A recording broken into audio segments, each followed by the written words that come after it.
Praise the Lord. I hope कि आप परमेश्वर के मधुर नाम में बहुत अच्छे होंगे। आज का वचन और आज का दिन बहुत अमेजिंग है। आज का वचन इसलिए अमेजिंग है क्योंकि जो हम लोग चुनौतियों से भरे दिन भर में गुजरते हैं या हम चुनौतियों से भरी सिचुएशन से निकलते हैं, परमेश्वर को शैतान ने जब उनकी परीक्षा ली थी तो परमेश्वर घबराए नहीं थे। इंसान घबरा जाते हैं। कोई भी दिक्कत परेशानी हुई, इंस्टेड ऑफ प्रे हम परेशानियों में घिरते चले जाते हैं कि अरे मेरे साथ ही क्यों हुआ, अरे मेरे साथ ही होना था। कोई घर में बीमार हो गया, इंस्टेड ऑफ प्रार्थना करना हम परेशान हो जाते हैं कि अरे बहुत ज्यादा दिक्कत में है, बहुत ज्यादा परेशानी हो गई, अरे ये तो सोचा ही नहीं था, अरे ऐसे कैसे हो गया, एकदम से ठीक थे। प्रार्थना करना बहुत जरूरी है। यही सारी टेम्पटेशंस हैं जो शैतान डालता है परमेश्वर के निकट जाने के दौरान। देखिए परमेश्वर का जो वचन है मत्ती 4, तब आत्मा यीशु को जंगल में ले गया ताकि इब्लीस से उसकी परीक्षा हो। वो 40 दिन और 40 रात निराहार रहा, तब उसे भूख लगी। तब परखने वाले ने पास आकर उससे कहा, यदि तू परमेश्वर का पुत्र है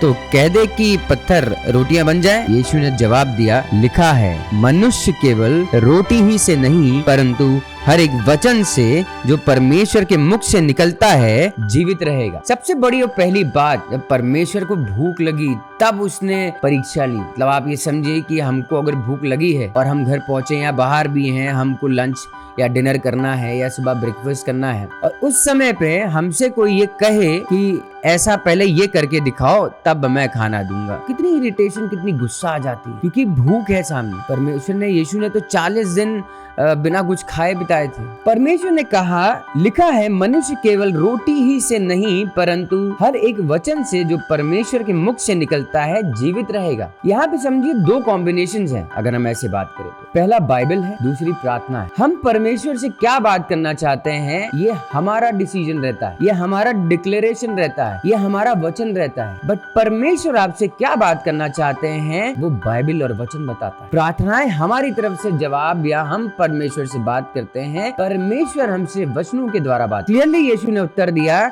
मनुष्य केवल रोटी ही से नहीं परंतु परमेश्वर के मुख से निकलते वचन के द्वारा जीवित रहेगा। अब देखिए यहाँ पे रोटी क्या है, जो हम लोग डेली खाते हैं, खाना खाते हैं, डिनर लंच ब्रेकफास्ट करते हैं, बट वो तो हमारा एक कैजुअल रिचुअल की तरह हो जाता है क्योंकि खाना ही खाना है। सुबह नाश्ता करना है, दिन में खाना खाना है, रात में डिनर करना है। बट वचन भी हमारे लिए उतना ही इम्पोर्टेंट है जितना हमारे लिए पर डे की मील है। हमारी तकलीफों में जो खाना है, जो इम्पोर्टेंट खाना है वो वचन है। परमेश्वर से बात करना हमारा इम्पोर्टेंट। हमारे विश्वास में कमी आ रही है तो वो उस कमी को बढ़ाने का भी एक चारा है, एक दवाई है, एक तरीका है, वो है वचन। जब तक हम वचन को उठा के पढ़ेंगे नहीं, हमारा विश्वास मजबूत नहीं होगा। और सिर्फ हम अगर अपने खाने पे ध्यान देंगे, परमेश्वर के वचन पे ध्यान नहीं देंगे तो हमारा खाना सिर्फ वो पेट भरने लायक होगा। परमेश्वर की राज को खोज नहीं कर पाएंगे, परमेश्वर से एक रिलेशनशिप नहीं डेवलप कर पाएंगे क्योंकि लिखा है और जो परमेश्वर ने लिखा है, जो परमेश्वर के मुख से निकला है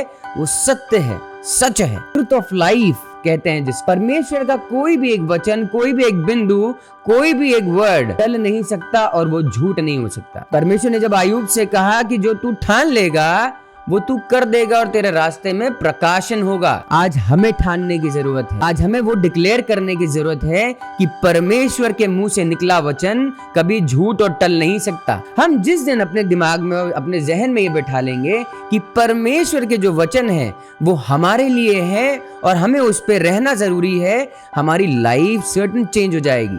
हम जहाँ जाते हैं, परमेश्वर ने कहा मैंने स्वर्गदूतों को भेजा ताकि तुम्हारी रक्षा करे, जाने आने में तुम्हारी सहायता करे। हमें अपनी इन आंखों से नहीं दिखता कि स्वर्गदूत हैं या हम चल फिर रहे हैं तो हमारी रक्षा कर रहे हैं। बट जब एक रिलेशन डेवलप हो जाता है परमेश्वर से, जब एक हमारी स्पिरिट सेंसिटिव हो जाती है तो हम अपनी आंखों से भी देख सकते हैं।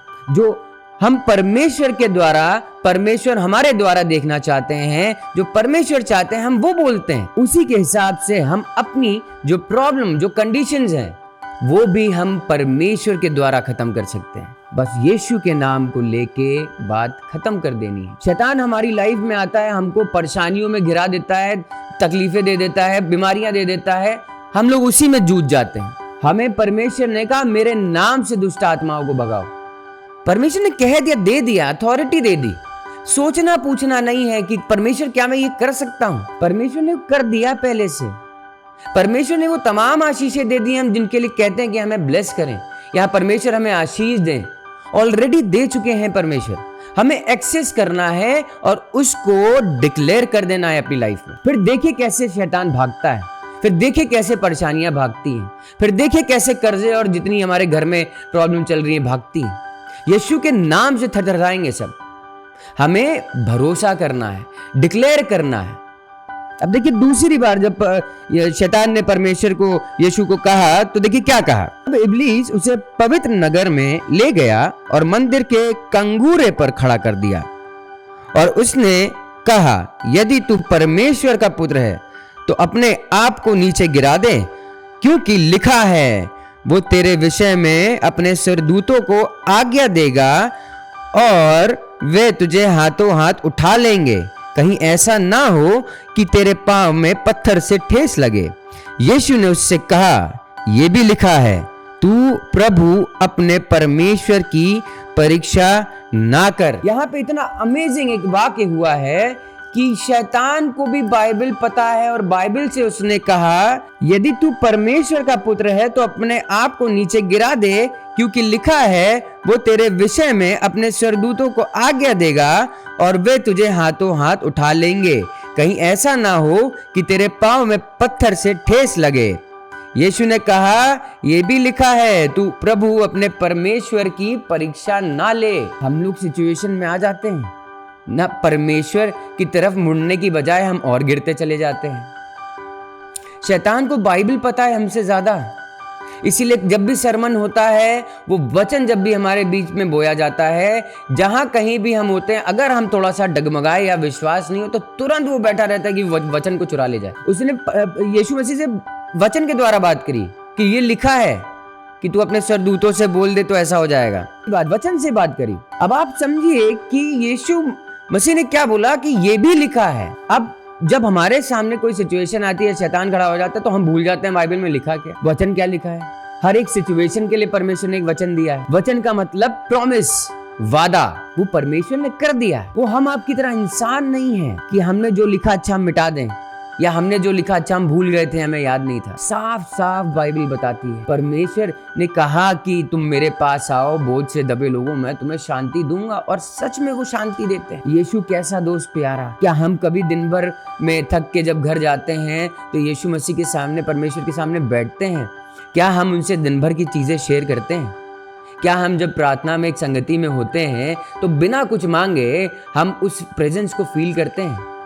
या हम परमेश्वर से बताते हैं कि आज क्या क्या हुआ हमारे साथ? क्योंकि हमें सिर्फ एक प्रार्थना वचन पढ़ने से मतलब, संगति से मतलब नहीं। संगति का मतलब मांगना नहीं, परमेश्वर के साथ में उपस्थित होना। शैतान भी कुछ कर नहीं पाया और ना कर पाएगा, वह वैसे ही हारा हुआ है। और जब हम लोग परमेश्वर के वचन को पढ़ रहे हैं तो उसको और तकलीफें हो रही हैं। परमेश्वर ने कहा, ये भी लिखा है, तू प्रभु अपने परमेश्वर की परीक्षा मत लेना। परमेश्वर ने कहा कि परीक्षा नहीं लेना। तो कभी कभी ऐसा होता है कि हम लोग परमेश्वर की परीक्षा लेने लगते हैं कि नहीं, पहले परमेश्वर आप मेरे साथ ये करेंगे तो मैं ऐसा करूंगा, नहीं पहले मुझे ऐसा दिखाइए तो फिर मैं समझूंगा। परमेश्वर के मुंह से निकली बात वो टलने की नहीं। हमारा विश्वास अड़िग है, ये इंपॉर्टेंट है। परमेश्वर ने कहा, मेरे राज की खोज करो तो सारी चीजें तुम्हें मिल जाएंगी। प्रार्थना करना सिर्फ मांगना नहीं है, परमेश्वर से बात करना है। परमेश्वर को तो पता है आपको क्या चाहिए।